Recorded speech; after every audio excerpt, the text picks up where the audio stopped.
Hello, welcome everyone. So today we'll be taking up the daily quiz for the date 13th March 13th March 2024. So before getting into the actual discussion about the daily quiz, so there's a small announcement that is regarding the workshop that would be conducted this weekend for the batch 2025, that is CSE 2025. All the details regarding this would be put in the description box below, so kindly go through it. So now let us get into the discussion of the first question. So we all know that Honorable Supreme Court did not give extra time for SBI to submit the details regarding the electoral bond. So as a reason, SBI submitted the details regarding the electoral bond to the Election Commission yesterday evening. So in this context, we'll be taking up a question on SBI, that is the State Bank of India. And again, I think it was in 2020 or 2021, UPSC had asked one question regarding the SBI. So basically, we know that UPSC repeats the question. So that's the reason we are taking this question here. So which one of the following statement regarding the SBI is accurate, in a sense, which is right? So SBI is the largest public sector bank by total asset. Do you think SBI is the largest public sector bank? Yes, by far SBI is the largest public sector bank in terms of the total assets. Say if you compare your Canara Bank or say your Punjab National Bank compared to all other public sector banks, SBI is the biggest or say largest bank in terms of the total asset. So this statement 1 is absolutely right. So what about statement 2? SBI emerged from the nationalization of the Imperial Bank of India in 1955. Is it? Was SBI was SBI formed by nationalizing the Imperial Bank of India? For the people who don't know Imperial Bank of India, this Imperial Bank of India was formed in 1921 by the then British India government. So this was formed in 1921 by the then British India government. Again here, so what happened? So after India's independence, Indian government wanted to have a nationalized bank so that that is the government of India can control over the financial sectors. So again in this aspect, so what happened, the government of India rolled out something called as a State Bank of India Act 1955. State Bank of India Act 1955. This was rolled out by the parliament. So under the State Bank of India 1955 Act, so this Imperial Bank of India was nationalized and the name was changed into State Bank of India. So earlier the earlier name of State Bank of India was Imperial Bank of India. So this statement is also right. So SBI is governed by the RBI and operates under the regulatory framework. Is it true? Is SBI governed by the RBI? So but however we have SBI Act 1955, right? But then is SBI governed by RBI? Yes, RBI is the central bank. Under that, say RBI is the central bank. Under that, various other banks come. So that is this RBI will monitor various other banks. So it monitors your SBI, Canara Bank, Punjab National Bank and all other banks. So SBI is governed by the Reserve Bank of India and operates under its regulatory framework. So this statement is also absolutely right.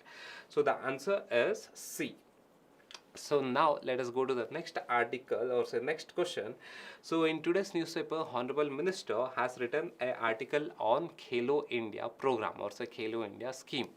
So let us take a question regarding this Khelo India scheme. So what is this Khelo India? So in this context, we'll take up a question. So which of the following statement regarding Khelo India initiatives are correct? So which of the following statement of Khelo India are correct? Statement 1 says that Khelo India aims to encourage the development of sports infrastructure across India. Is it true? Khelo India does the scheme Khelo India encourages the sports activities or the sports infrastructure? Which one? Does it encourage sports activities or sports infrastructure? Which one? So Khelo India scheme encourages both. It encourages the sports, various categories of sports. At the same time, it also encourages the development of various sports infrastructure. Again, here the point you have to note here that Khelo India also emphasizes development of sports infrastructure in rural India also. So we know that the rural India is left out from the sports development.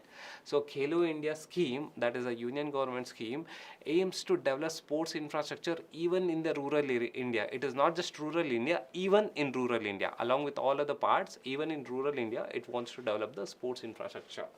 So the statement 1 is absolutely right. So what about statement 2? The initiative focuses solely on promoting traditional sports like cricket and hockey. So we know that cricket and hockey is famous sports in India. So but however, does Khelo India only focus on this? This was traditionally followed by the Indians. Say be it your hockey and cricket, it's famous, it's traditionally followed. But does Khelo India only focus on these two sports? No, Khelo India focuses on various aspects of sports. Even the ancient even the historical or say cultural sports also is being promoted by Khelo India, not just your traditionally followed cricket and hockey. Along with cricket and hockey, various other sports are also being promoted by Khelo India.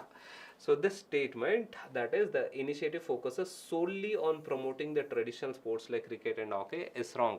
Yes, it does promote cricket and hockey, but not solely. Along with cricket and hockey, various other sports are also promoted. So this statement is wrong.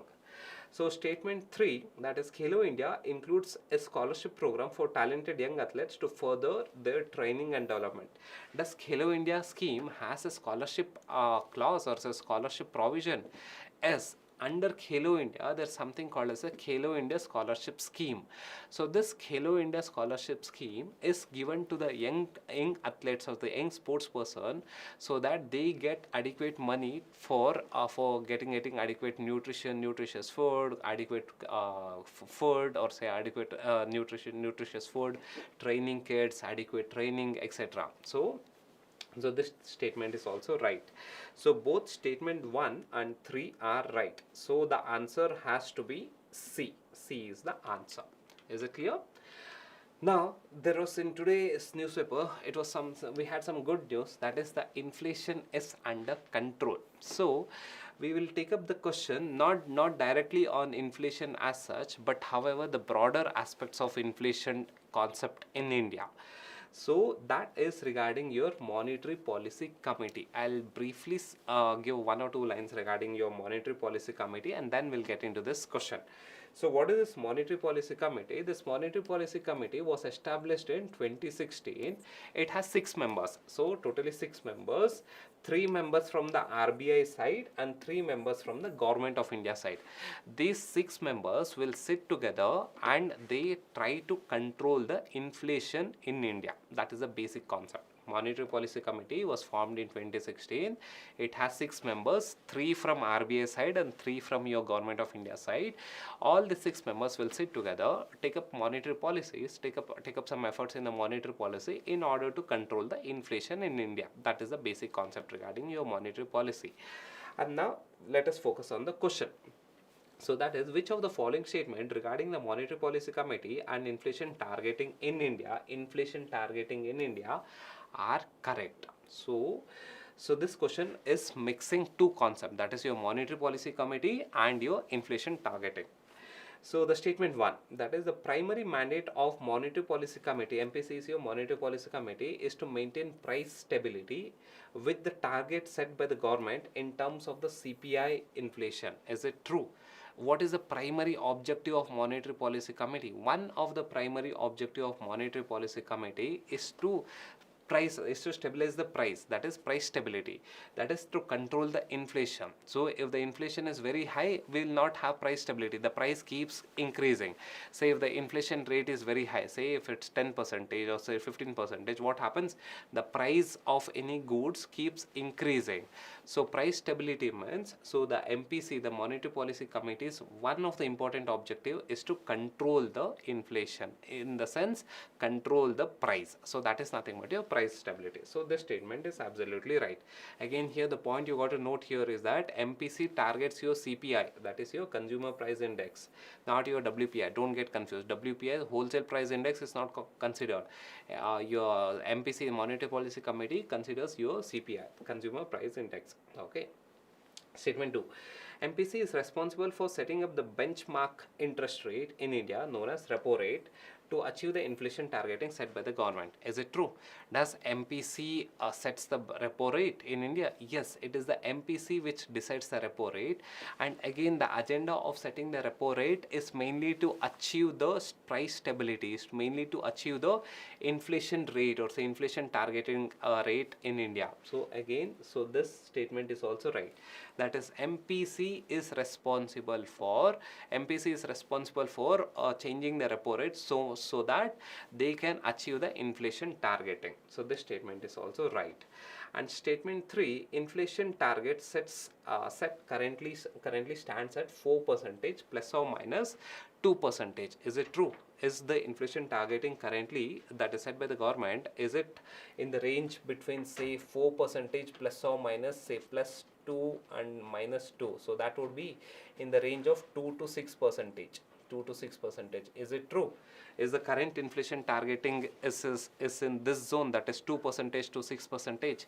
Yes, the current inflation targeting is between 2 to 6%. That is, it is 4 plus or minus 2% with the band of plus or minus 2%. That is, it is the duty of the MPC, Monetary Policy Committee, to ensure that the inflation in India is between this band, that is 2% to 6% band. So if you see yesterday's news, that is today's newspaper, that is the yesterday's report. So currently India's inflation is at 5.1%. This 5.1% is within this band that is set by that is nothing but your inflation targeting band. So in India, the inflation targeting band is between 2 to 6%, that is 4% plus or minus 2%. So the band comes to 2 to 6%. And in today's newspaper, the current inflation is 5.1%. That is absolutely we are in the lines of inflation targeting. So this is correct. So again, so the answer is, so this statement is also right. So the answer has to be D, all of the above.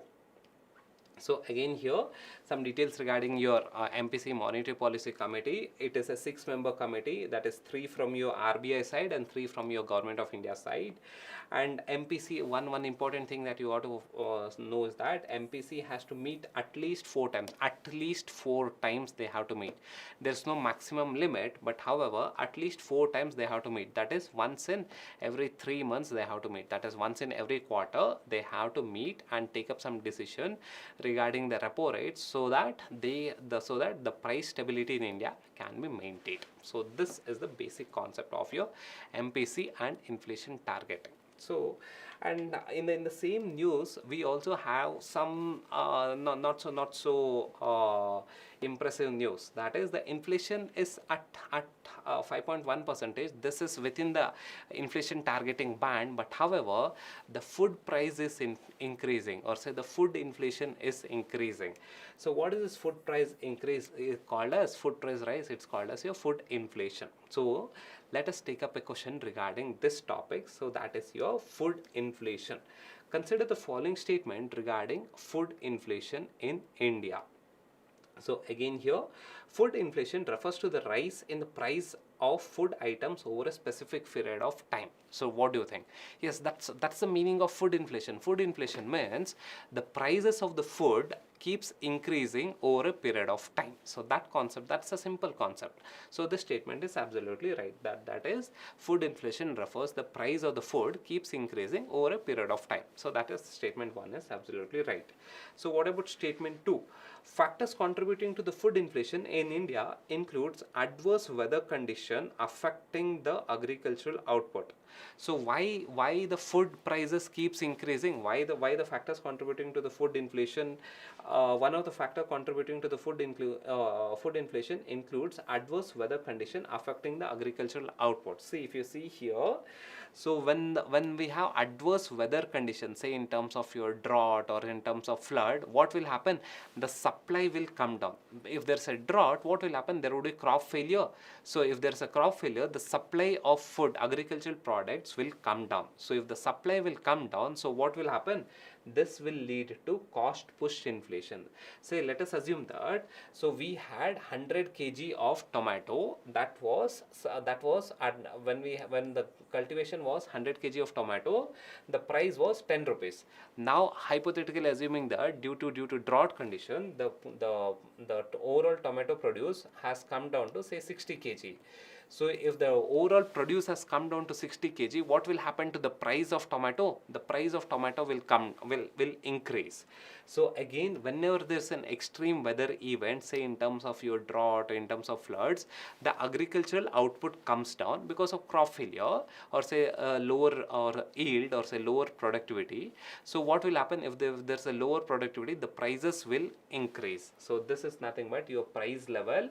So when the supply is low, this is your output, or say supply. When the supply is low, when the supply reduces, see here, when this x-axis is your supply. So when the supply reduces, so what will happen? What will happen to the price? The price increases. So when the tomato, when we had 100 kg of yield of tomato, the price was 10 rupees, hypothetical example. And if the output of tomato is say 60 kgs, then the price will automatically increase. So this statement is also right. That is, the factors contributing to food inflation in India includes adverse weather condition affecting the agricultural output. If there is any adverse weather condition that affects agricultural output, this adverse weather will contribute to the food inflation. So this statement is also right. Again, food inflation can be controlled by imposing export ban on agricultural product. Is it true? Can we control the food inflation by imposing export ban? Yes. So when we have export ban, say if you see here, many times, that is the government of India imposes export ban on onions when the price keeps going. So why export ban? Export ban is to limit the decline in supply.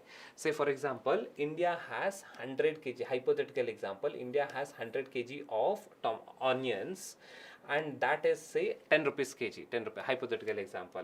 And if the farmers, if they export this 100 kg, or say of this 100 kg, if they export say 40 kg, and how much will India have? India will have only 60 kg. If the supply is only 60 kg in India, so what will happen to the price? The price will increase. So as a reason, what happens? So many times government bans the export of any agricultural commodities so that the supply in India remains at a higher level. If the supply is high, the price will again automatically come down. If people start exporting, so what will happen to the supply of agricultural produce in India? It will come down. If the supply again comes down, that will lead to cost push inflation. So as a reason, the government of India, many times they impose export bans so that we can control the food inflation. So this statement is also right.